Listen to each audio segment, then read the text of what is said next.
Sisters and brothers, ladies and gentlemen, friends, neighbors, comrades, all citizens of the world, wherever you're going, wherever you've been, and wherever you're at, we welcome you to the Live from the Heartland show here on YouTube.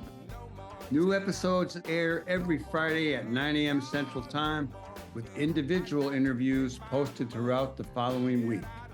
I'm your host, Michael James, encouraging you to take the chain from the brain, to get back in the people's game, because it's time to move from the lower level to the higher, from the shallower to the deeper, from the one-sided to the many, and from the abstract to the concrete. So, without further ado, let's get it on. Hello there, all you citizens of the world. Once again, it's Michael James here with another edition of the Live from the Heartland show. We're recording this on Monday, July 8th for the week of July 13th. And we have two really neat guests today. We're going to have our state representative, Kelly Cassidy, on. And we're going to have a musician, probably the hardest working drummer in the city of Chicago, Gerald Dowd. So stay tuned for the next hour. We'll have some interesting conversation. And I'm going to start off with a little bit of news and information. I think a good thing is the discussion beginning to take shape in the Democratic Party about whether Joe Biden should remain on as our candidate or we should move to a mini nominating process at the Democratic Convention.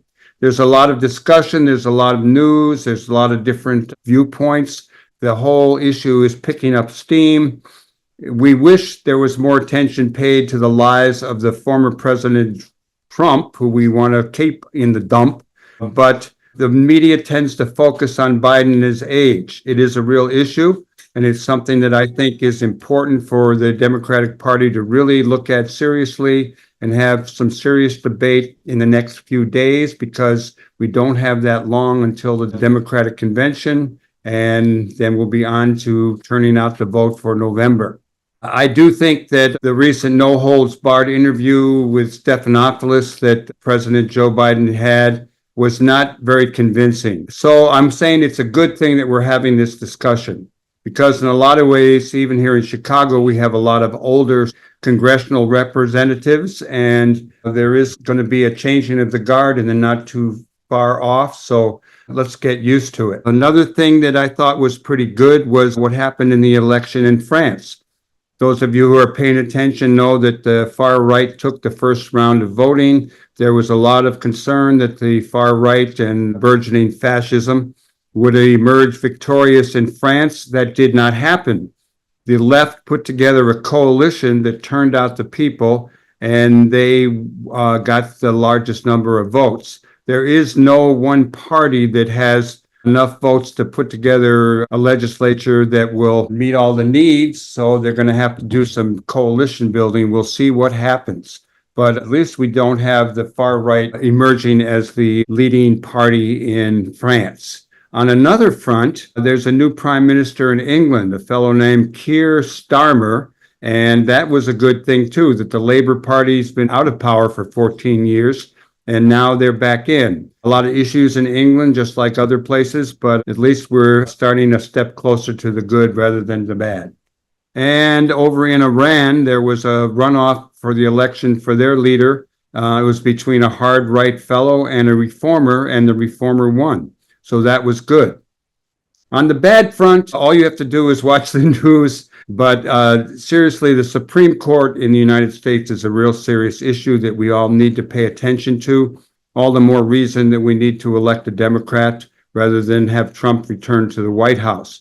The most recent Chevron decision that the Supreme Court made is not getting as much attention as their decision to grant immunity to the president. That's very serious. But the Chevron decision basically takes away the power of government regulating agencies. So it could make it easier for the courts to block wildlife regulations, health, all those kind of issues. You need to watch this and pay attention, because it's a reason why we have to vote for the Democrats.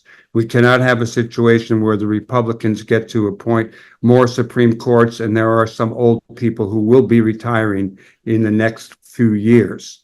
Another bad thing out there that we need to all pay attention to is the Republicans' Project 2025.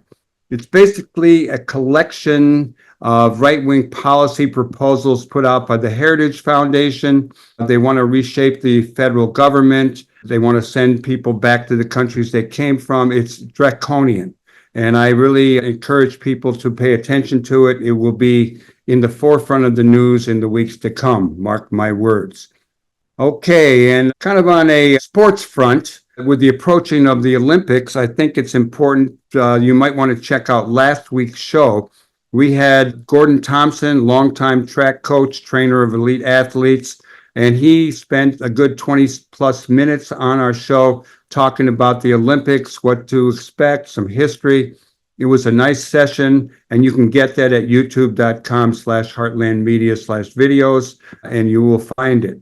Another thing that I read just today, and I thought I would share for all of the senior listeners, there was an article on aging, and one of the things that they said was start strength training. Decreased muscle mass contributes significantly to why older adults feel fatigued. As early as in our 40s, we lose muscle mass, also known as sarcopenia. That's sarcopenia, which can diminish our stamina. This writer advised that patients check their grip strength as an indicator of their overall muscle quality and work on weightlifting. I'm a longtime advocate of weightlifting. I've done it off and on. I've lost a lot of strength as I've gotten older. I'm in my 80s now, but I continue to try to build up those legs so that they can carry me around for a few more years. Okay, we're going to take a musical break, and we'll be right back with our first guest. Stay tuned here on the left end of your dial, or however you are getting live from the Heartland for the week of July 13th. Morning flight, everything went right, smooth from gate to gate. Got to the shore and they let us know that the headline act was late. Not a day over 18, and not the worst band I'd ever seen. Not good enough to help me forget where I ain't. The sun is hanging high and bright out on Guthrie Green. No amount of okay light can outshine my Illinois queen. Don't need dog piss on my shoe to tell me something I already knew. Yeah, Tulsa's great, but not as great as you. Would he help me? I'm sinking fast. The oil in my tank ain't gonna last. Can you spot me a cord to help me get back to my baby? Now we're eating fancy food off of fancier plates. The owner thinks we're hip. Hello, citizens of the world. Welcome back to Live from the Heartland. And our first guest today is a drummer. He's been called the hardest working drummer in Chicago by WXRT. It's the one and only Gerald Dowd. Hello to you, Gerald. Hi, Michael. How are you? I'm good. And how are you? Doing just fine. Happy to be here. Thanks for having me. Oh, we're really glad to have you. And I'm learning more and more about you. And I'm so happy to hear that you know about the band Twin Peaks, which came out of my basement with my son, Cadian. That's right. We played on a stage together. Yeah. You used to eat at the Heartland and you played there with some bands. Lynn Orman speaks really highly of you, and she encouraged us to get you on the show because you have an event coming up in a couple of days, Monday, the July 15th at Space in Evanston. Tell us about what you got going that night, who's going to play with you, and what you're going to do. Well, so that night is a double bill of songwriters, myself and my really, really dear friend, Richard Knight Jr.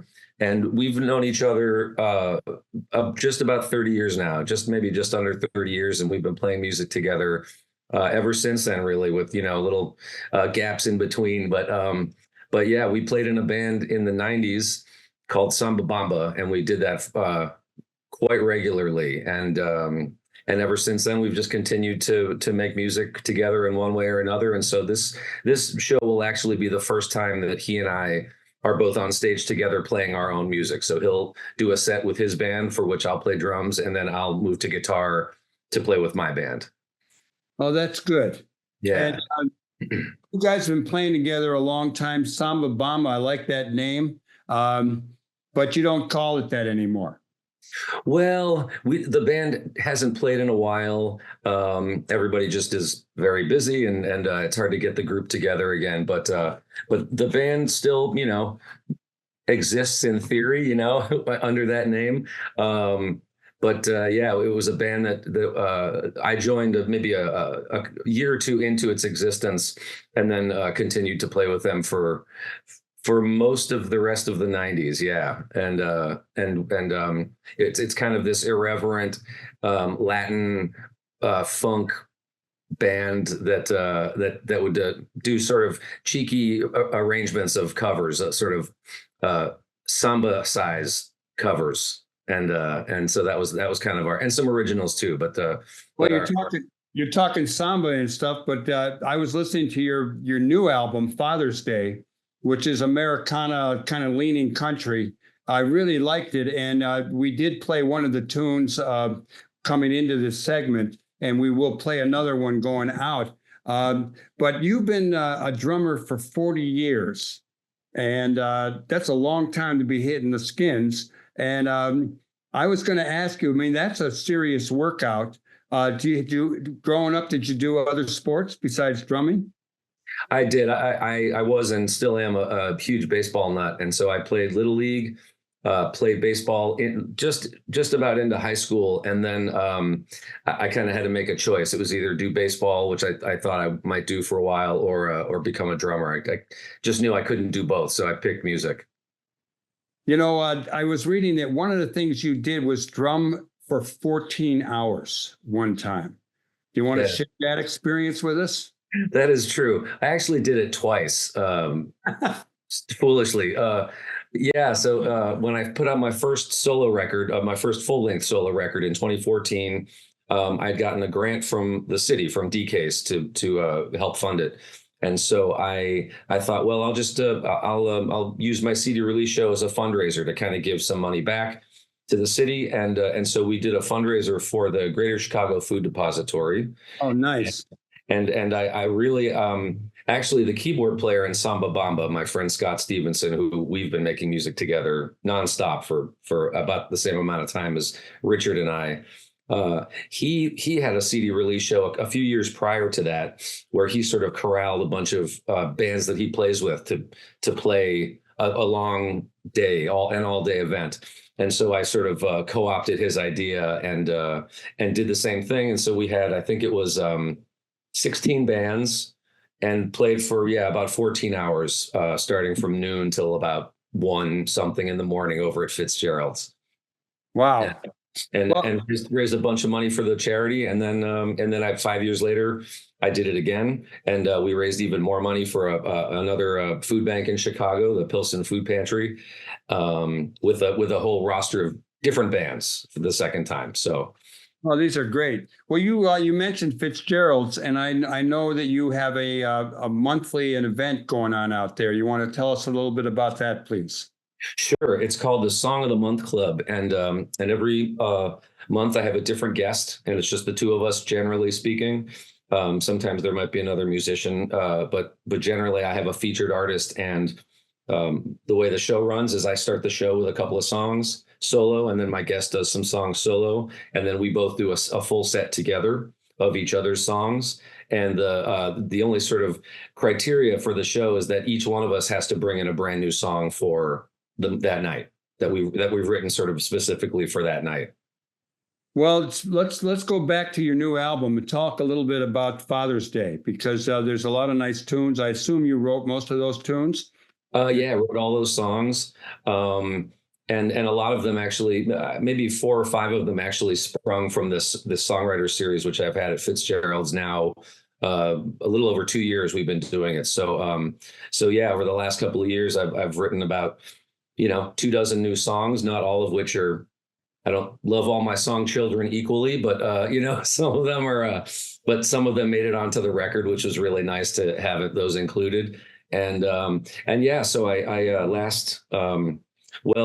Almost about 2 years ago now, I started going over to the house of Steve Dawson, who is a legendary Chicago musician and producer and writer. And we basically he and I kind of hunkered in his garage studio, Colonel Sound. And we and we laid down all the basic tracks, just he and I, because he plays a bunch of instruments and I play a few instruments. And so we mostly did all the skeleton of it together. And then we had a few people come in and do some guitar solos, sing some harmony. We had the wonderful Nora O'Connor singing on it. Robbie Gerso, who is a kind of a legendary guitar player. He plays with Jimmy Dale Gilmore and Joe Ely and the Flatlanders, and he played on some. And a lot of my good friends in Chicago, who I've played with for the years, kind of came in and added their talents to it. So it was it was a little bit longer process than I thought it would take to get it out, but we finally put it out last summer, and I'm very happy with it. Yeah, it was. That's a nice album. Oh, thank you very much. Yeah, like I was listening to it this morning. Well, Gerald, let me ask you, what brought you to Chicago? You were out of Boston, and you moved here in '91. What was it that attracted you to this great city on the Great Lake, Michigan? Well, that's what the city itself, really. I came out here with a band, my band from Boston. We came out here on tour in '87, I believe. And we played at Lounge Acts. And then we had a couple of nights off, the late great Lounge Acts.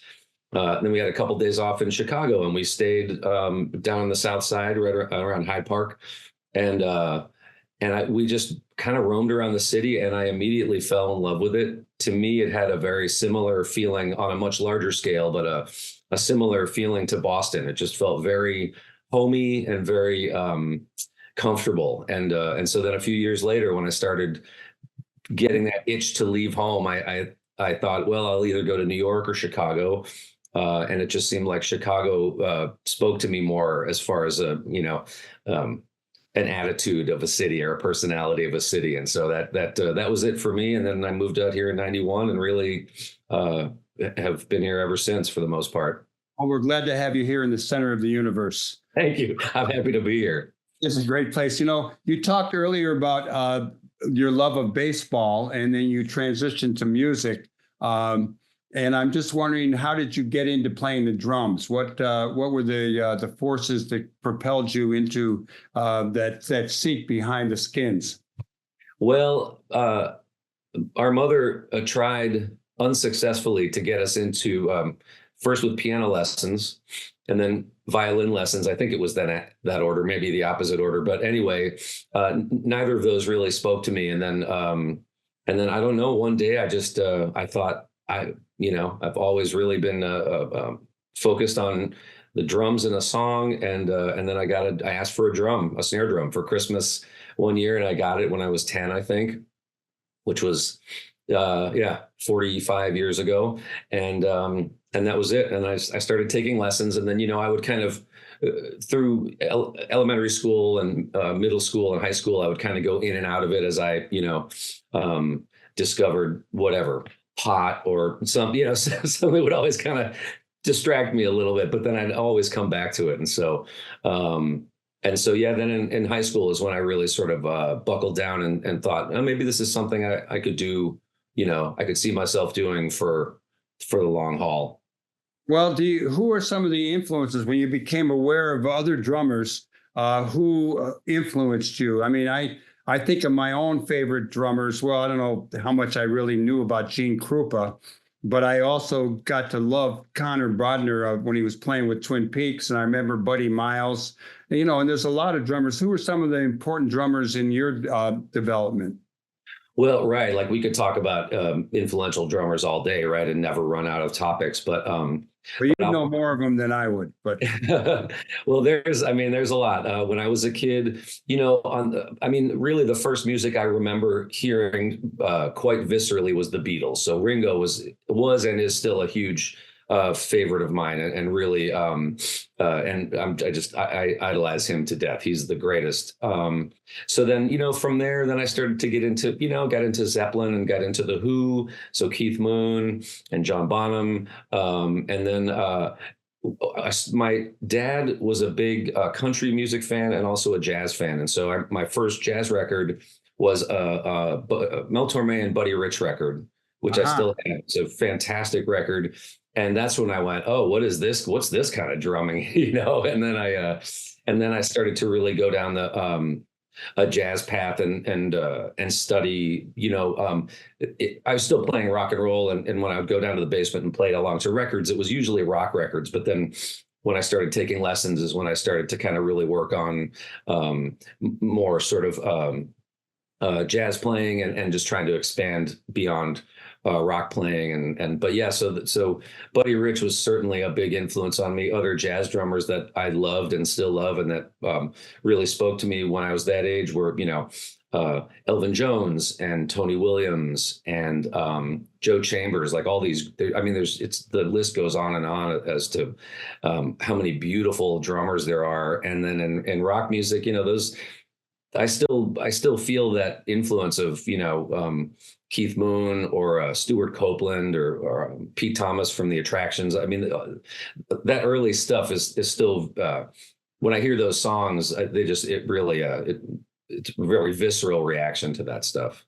Well, you've played with a lot of people. Do you want to give us a little memory of some of the people you played with who were really important to you or meant a lot to you or you liked the most? Yeah.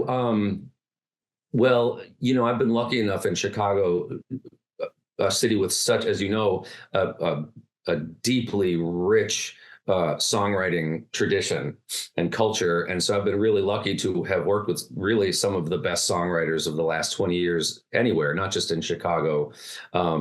I've been playing with Robbie Folks since about 2000, and he's one of my all-time favorite songwriters.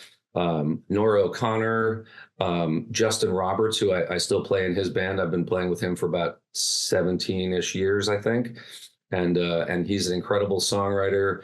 There's a band called Frisbee that I've been playing in for 20 plus years, and those two are two of the best writers I know. And really now when I moved out here, I moved to DePaul, and I was mostly playing jazz because that's what I was studying at DePaul. And then when I left school after a year and started to just play, I just I fell in with the songwriters because I've always been a fan of good songwriting. And so and then really that sort of kind of dictated my path, I think, ever since, from about the mid 90s on. And so so there's just, those are some of my favorite people. And I hate to list people because I know I'm going to have to omit somebody, right, or I can just keep talking and talking. But those are some of the people who I consider my really close friends, and they were highly influential, not just in the way I play drums, trying to play for their songs, but also really gave me sort of a masterclass in how to write. And so that's why I started to kind of want to try my hand at writing, because I felt like I've been just seeing these models of exemplars of great songwriting over the years. And so all those people and so many more have taught me just incalculable amount about musicianship and performance and songwriting. And so those are all people I know and are friends. And then there's I've been lucky enough to do these, to have some sort of crazy outliers. Like we were talking earlier, I've gotten to play with Eddie Vedder 2 or 3 times at some of these charitable events that we may talk about later. I got to play and record with Mavis Staples, which is maybe that might be the top, but like that was my boy, when I found out she was going to come in and work on this, sing a song on this record, for which I was kind of the house drummer down in Nashville. I went out, I bought a brand new shirt to meet her in. I brought a record for her to sign. I was fanboy all over the place. And she couldn't have been sweeter. That old saying, don't meet your heroes, but man, she exceeded my expectations of who she was. Yeah, she's great. Singer. She's great, right? Yeah, I'm sure you. I first saw her at the University of Chicago Folk Festival in the early 60s. We're running out of time, Gerald Dowd. This was really a pleasure, and I'm really looking forward to seeing you a couple of days hence on Monday, July 15th at Space in Evanston. We had one of the owners of Space on recently, and it's a wonderful club. People can go to your website real quickly. Tell us what your website is so people can hit it up. Okay, it's the creatively titled GeraldDowd.com. That's it. Right on. Will you everyone go check it out, because there's music on there. There's his new album, Father's Day, on there. A lot of information, and maybe I'll run into some of you at Space on July 15th, because I'm coming. All right. Thanks a lot, brother. And we're going to go out with one of your tunes, and everyone stay tuned here on the left end of your dial. You're listening to Live from the Heartland for the week of July 13th, and we'll be right back.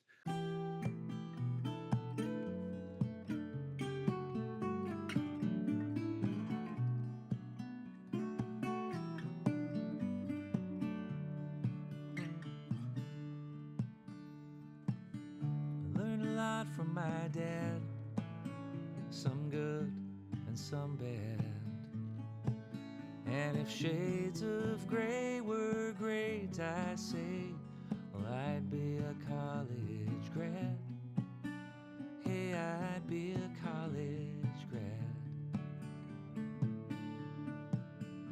I learned a lot from my mom, trumpet blast, a gentle song. And if rolling tires were grounding wires, well, I'd be a nuclear bomb. Hey, I'd be a nuclear bomb. Welcome back to Live from the Heartland for the week of July 13th. I'm still Michael James. I'm still in the 49th Ward. And I'm really always honored to bring on my friend, my state representative from the 14th District here in Illinois, the one and only Kelly Cassidy, who continues to be living the dream, whether it's here in Chicago, down in Springfield, or somewhere in Wyoming. Hello there, Kelly. How are you today? I'm really good. It's so good to see you, Michael. It's good to see you again. So I didn't make it over to the porch this weekend, unfortunately. I barely made it out of the house. Well, it's always good when you can stay home. And I got to say that the rain came. But now let's talk about politics. And the reason I initially asked you to come on again, Kelly, was because there's a lot of blowback around LGBTQ plus issues in this country. I did some writing recently, and I remember saying, we got gay marriage, but there's a hell of a blowback. Mm-hmm. We got a lot of civil rights, but there's been blowback ever since on that by the right. Mm-hmm. What's your take on the situation that around the country, here in Illinois, wherever, on LGBTQ plus issues and how it relates to electing our next public officials? Absolutely. Well, I will say, in the state of Illinois and specifically in the city of Chicago, there has been a lot of intentionality about ensuring that there are protections in place for our rights. The Chicago City Council is now the queerest in the country, which is kind of amazing. As I sit down in Springfield as the only member in the House with one other gay member in the Senate. So it would be nice to have as much community as they have down in the State House. But we've really, on the state level, done a lot to make sure that protections are in place. And you're right, the blowback is very real. We're seeing incredible attacks all over the country. Something north of 500 anti-gay, anti-trans bills have been introduced in state houses around the country this session alone. And some of those get introduced here, but when you have a super duper majority like we do, they never see the light of day. But they still do harm, because I regularly get emails from folks, even folks here in the 49th Ward, who tend to have a pretty keen awareness of what's going on. They'll see a bill like that get introduced and reach out, and in some cases really panicking, especially if it relates specifically to them. A lot of these anti-trans bills, there is that immediate hit to your psyche. And so even in a state like ours, harm is done when people introduce these bills. But we have a really solid shield here. People who come to Illinois seeking gender affirming care are protected just like people who come here seeking abortion care. So I feel really good about what we've done here in the state and in the city. But, there remain issues. We had a little controversy bubble up around the Pride Parade and the lengths and who got to march and who didn't, things like that. So even in a place with a pretty solidly pro-gay record, there can be hiccups. Well, it certainly has exploded on the political scene, not only gays, but trans stuff. I mean, I'm thinking Trans stuff, especially that really is that is the target du jour, no question. That community is bearing the brunt of a lot of hate. Yeah, and I'm just wondering how many trans people there are. I in thinking about it right now, I remember back in my high school, there was only one person that we were aware of that was probably gay, and we weren't the nicest to him, but we were also nice to him too. And but I don't even remember trans people now. I remember the first time I met a trans guy. He was interviewing me, or a trans person, had a beard, and he had been a woman. Mm-hmm. And so it kind of has blown me away, and I'm still working on it. I have a couple of kids who are gay, and they're all big part of the family. I'm just wondering your take on: is there a new explosion? Is it something that always was there? It's something that was always there. I mean, I will say, I feel really blessed. I've talked about the island I grew up on as, just this really amazing live and let live community. And as a kid, one of the folks that we all knew transitioned, and nobody gave a damn. It was just, okay, you're Brandy. And so I was really blessed to have had that experience as a kid. But I think that just as, let's look at the HIV/AIDS epidemic, let's look at the LGBT civil rights movement. Until people felt safe coming out, we didn't see it. Right. People used to say, I don't know anybody who's gay. And that was always a lie, because everybody knows somebody who's gay. In their family. Exactly. And so I think what we're seeing is, just sort of the evolution of coming out. Also, as we've worked on laws, we've made it easier to stay safe. You can get your documents updated. You can actually match your government issued ID, which is a massive safety issue for folks who, really take a chance every time they buy alcohol. At getting bashed. I'm a little curious to know, where do you think the population is at? I think that a lot of people in the United States have certainly gotten used to gay marriage and have reconciled that there are lots of people who are gay. And that not everyone had a black member of their family, but most families have a gay member of their family, whether they want to admit it or not. Exactly. Do you think that the population as a whole is a little needs more education about the trans issue or awareness of it? Because it sort of has hit heavy and quickly, and the reaction from the red states has been swift.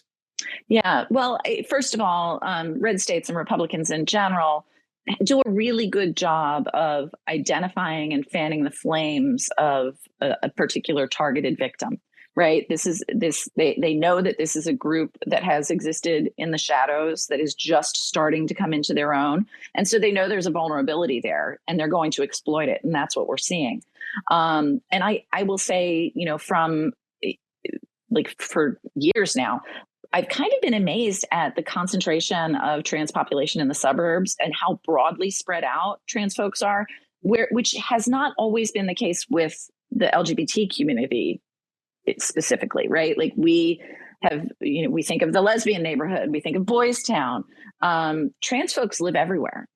There's really not a concentration that you could speak to.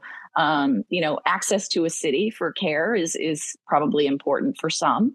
But I've always really been blown away by just how diffuse that community can really be. One of the phenomena that we are living with across the country is book banning. And I remember growing up in New England and hearing about witches and all that kind of stuff. And then, now we have book banning everywhere. I did see that there was a lawsuit challenging an anti-LGBTQ plus book ban in Georgia. And I don't know if you're aware of that. But that sounds like a good thing, that there are people everywhere fighting back. And absolutely. I may as well throw it in here now, too, that I did see that only 3 Republican women in South Carolina's Senate took on their party and stopped a total abortion ban from passing in their state last year. Guess what? In return, they all lost their jobs in the most recent election. They did. They lost Republican primaries. Yeah. And if you, I mean, we only have 20 minutes, so I don't know that I can really talk about gerrymandering and map making. But what we have done in this country with our maps has really been, it is at the core of the toxicity of our politics. It is at the core of the extremism in our politics.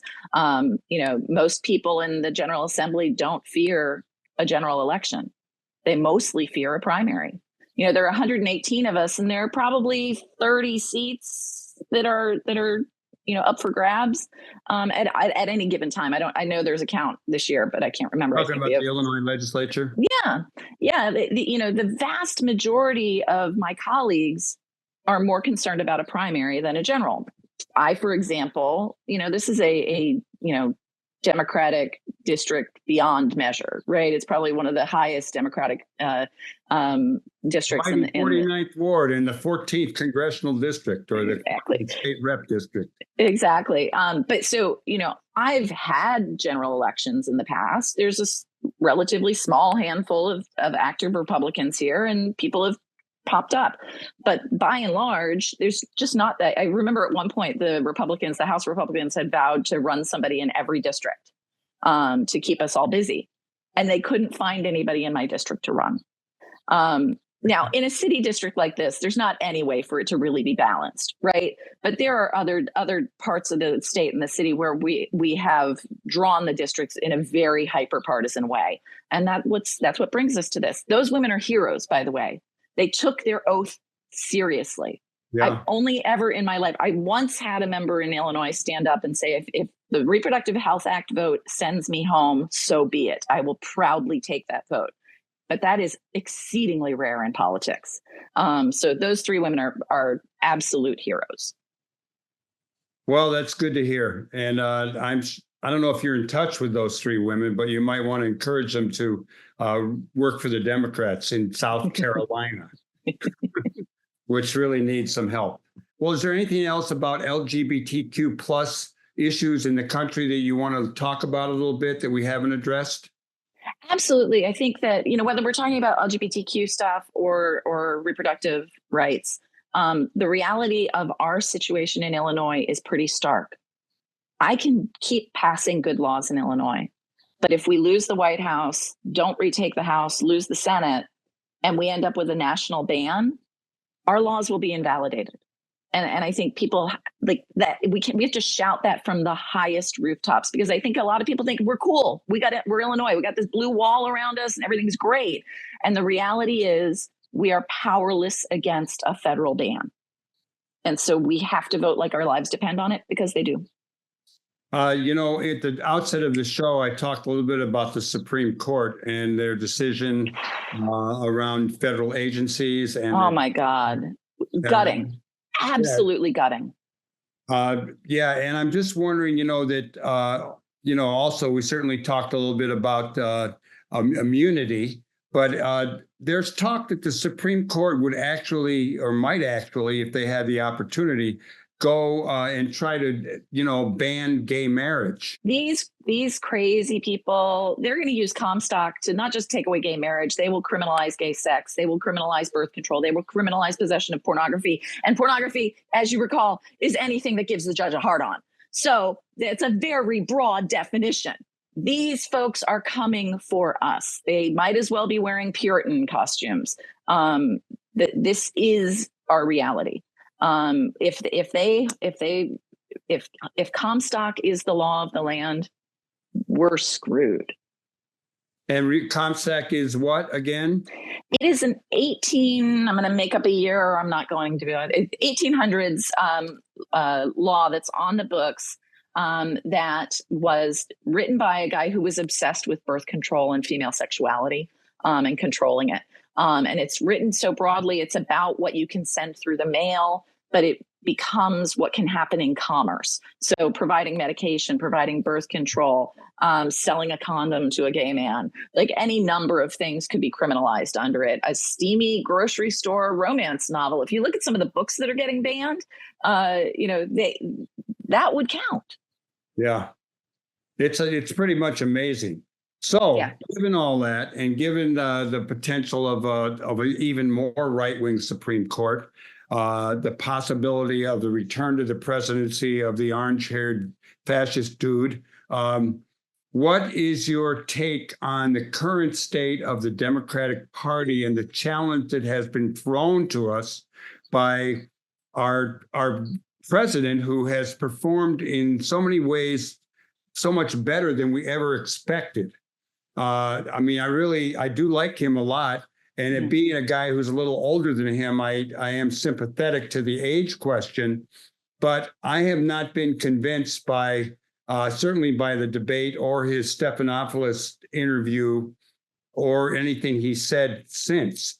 I'm wondering where you're at on that, if you can talk openly and honestly about it, because it's this week, it's what's happening. I feel like we're losing our damn minds, Michael. The reality is he won the primary. We are way too close to the election to try to vet somebody. There are processes involved there. Nobody's talking about what the process for selecting a nominee is. Do we think that people are going to be more likely to vote for Kamala? Do we think people would vote for, I keep getting emails of like these fantasy tickets. And the reality is we need to get on the goddamn buses to Michigan and Wisconsin and knock doors and sell this ticket and sell the fact that this ticket is what's standing between us and fascism, period. So you're wasting precious time. No, I can understand that. And I do think that, a lot of people talk about for a rope-a-dope. We want to focus on the Trump and all the evils around the Trump. But, this other stuff is in our faces, too. And we see what else is in our face, and it's not on the front page of the New York Times or the Washington Post, is how incoherent Trump was, too. That's true. And spews nonsense on the daily. And we're worried about 2 hours that nobody really watches and doesn't change anybody's vote. Look, he wasn't my first choice. No question. Did I think he was going to do one term? I did. Nobody ran against him credibly in the primary. We are where we are. Get on the goddamn bus and let's win this thing or we're all going to die. It's ridiculous. And I understand why people feel this way. I do. The time for that was the primaries. I'm just wondering, given I hear what you're saying, I'm just wondering if you had a crystal ball and you were pretending that you could see the future, what do you think will happen? Do you think people will suck it up and will go with our guy? Or do you think this is going to grow? Because it's no longer just the media. It's like within the Senate. It's within the House. It's I go back to why aren't we talking about what Trump said and what he says on the daily? Why aren't we talking about the immunity question? Like all of this is keeping what they did to the court off the front page of the paper because we're all in this circular firing squad. Look, maybe he should step down. Like, I'm not hearing an articulated plan for what that would look like that wouldn't be even more disastrous than what we're dealing with now. Well, there's talk about there would be a mini nominating process, or it would have to be him deciding to step down. Well, no matter what, he has to step. It's up to him. Right? Yes, he's the nominee. There's no process to pull that away from him. So, A of all that. B of all, what is a mini primary process? Are we talking about getting a special election in all 50 states? Like, these are the questions that nobody seems to be able to answer when they go down. Like, this is a thought that it hasn't fully been vetted or thought through. Do we have an open convention? That sounds like a recipe for, great clips for Republican ads for the rest of the year. I think the chaos is the point, and they're loving it.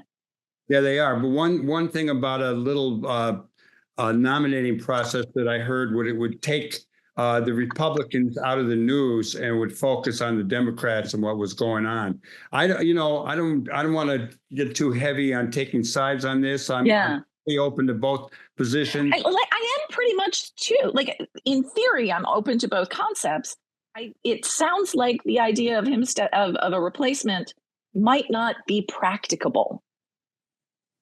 No, and it gets complicated too because Kamala Harris, didn't I think she's always been underestimated. In the last few weeks, I've gotten to like her more and more. But there is, if they had a different ticket without her, you can't lose the Black women vote. I mean, they are key to what's going to happen no matter who is the candidate. And so that's a pretty serious issue about who would. And would the electorate we're concerned about turn out for a Black woman? I don't know the answer to that. Yeah. Who are we aiming for with this? And well, the left doesn't love her either. She's a prosecutor. Yeah, she is. I just want to say that it gets more complicated the more you talk about it, I just want to throw in a little pitch here that a guy I do like for the future, and I see him at the top of a list because his name begins with a B, is the governor of Kentucky, Andy Beshear. And he's just something that I have a feel, it's just been with me for now about a year, that he's someone to watch. Interesting. I'll pay a little more attention. Well, speaking of watching, I've been at a couple of memorial events for progressives who've passed on. Slim Coleman, Lou Kreinberg, and a number of times there's Congress people at these events. Mm-hmm. And I've gotten to talk to a few people. I've seen Bobby Rush. I've seen Chewy Garcia. I've seen Jesse Jackson. I've seen Danny Davis. Mm-hmm. These guys, except for Chewy, they're all really old. And Jan Schakowsky is probably not as old as me, but she's getting up there too. And I'm just wondering, what's your sense of the future? And I guess we would call it a changing of the guard, because these are all progressive people who've done a lot of good stuff. We've been really fortunate. But after this next election, I don't know how many of them will be around. What's your take on that and the process and how you think it might shake out? Well, aging happens to all of us, right? So, and you're right. You and when you put it in that way, our congressional delegation skews older. And I think we are right to wonder, is the bench ready? Have we done enough to build the bench? One could argue you never could do enough to build the bench. And that tends to be my approach. I think that, we should be making sure that we're, looking at every possible race as an opportunity to develop leadership and put more people in the pipeline. But folks make their decisions, just like, President Biden made their decision to run again.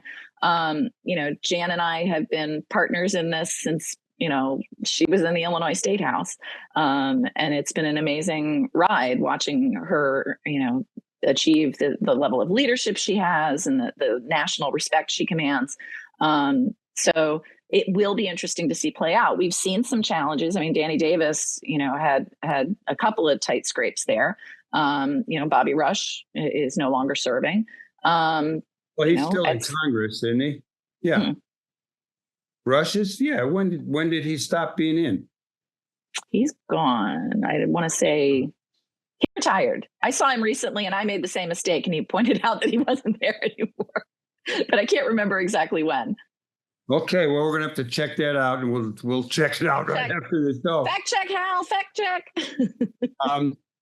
One person we didn't mention is Quigley, who is a younger fellow, and he also is someone who has come out and asking Biden to step down. He did, yeah. Any comment on him? I haven't talked to him yet. He and I kind of came up together in politics. He was working for Alderman Bernie Hansen when I was working for Senator John Cullerton. We have sort of a sibling kind of relationship. So I actually spent the holiday weekend going, do I want to call him and talk to him about this? I'm going to wait till Monday. So I haven't talked to him about what brought him to this point. It was interesting in an interview I read today. He seemed, it was a little bit more like where we are, a little bit, where he's like, it is Joe's decision and I'm with Joe regardless, that kind of stuff. So he did at least add that. whether that was in his original statement or not. And I want to stand corrected. Bobby Rush did retire. And so I was really off base on that. And I hope I will be forgiven by my listening audience and you and everyone else. Well, like I said, when I saw him a few months ago, I did the same thing. So. No, I've seen him twice at memorials and talked to him briefly, and I just didn't realize that. We got 2 minutes to go here, and I'm wondering what you, Kelly Cassidy of the 14th District here in Illinois, what would you like to share with our multitude of listeners and viewers? I would like to invite everybody within earshot to join me and the Democratic Party of the 49th Ward and lots of other both IPO and party organizations around the city in participating in Operation Swing State, where we will be organizing canvassing shifts in Michigan and Wisconsin. Everything will be handled for everyone. We'll either organize carpools or rent vans or buses. People will be going every weekend between now and the election. And you just have to email me at ward49cassidy@gmail.com, and I will get you hooked up with Operation Swing State. That's good. And connected to that, I don't know if it's the same, but I know Katie Hogan is sometimes on the show, as she is a producer and sometimes a host and often a guest these days. She has a new job, which is helping to get people to Wisconsin and Michigan to help. That is the same. It will come as no surprise to you that Katie and I are doing stuff together again every election cycle. Well, you're two of my favorite women, and I know you both do great work in the world. And I want to thank you, Kelly Cassidy, for coming on. I want to thank you for correcting me about Congressman Rush and his current status, and for talking a little bit about the LGBTQ plus community and the attacks from red states on people's rights in America. So until I see you on the street or in a neighborhood or at the next event, thanks you so much. Absolutely. Thanks for all you do, Michael. I want to thank everybody who helped make this show possible. I want to thank our guests, Kelly Cassidy and Gerald Dowd. And I want to thank our producers, Tom Clark, Katie Hogan, and Lynn Orman, our engineer, Hal James. And, you know, it's really up to us what comes down in the world. We don't control it all, but we make a difference. So whatever you do, whatever Kelly does, whatever I do, what we do together will make a difference. So keep doing good in the world. The world needs all the good that we all do, and all power to the people. And let's hope that the people really come through when they have an opportunity.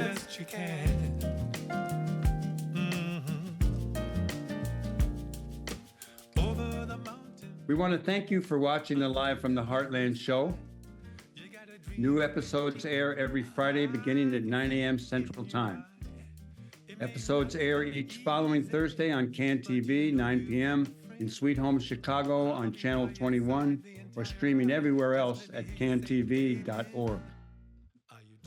Audio episodes go live on WLUW each Saturday, 9 a.m. on the left end of your dial at 88.7 FM, or streaming everywhere worldwide at WLUW.org.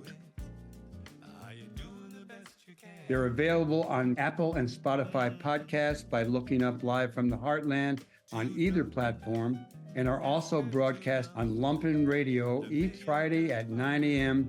on 105.5 FM and streaming at lumpenradio.com. I'm Michael James, and I'm glad to have been your host. Until next time, remember, do good in the world, because the world needs all the good that you do, that I do, that we do together. All power to the people. Over and out. Come to limb. Are you doing the best you can? Tell me, are you doing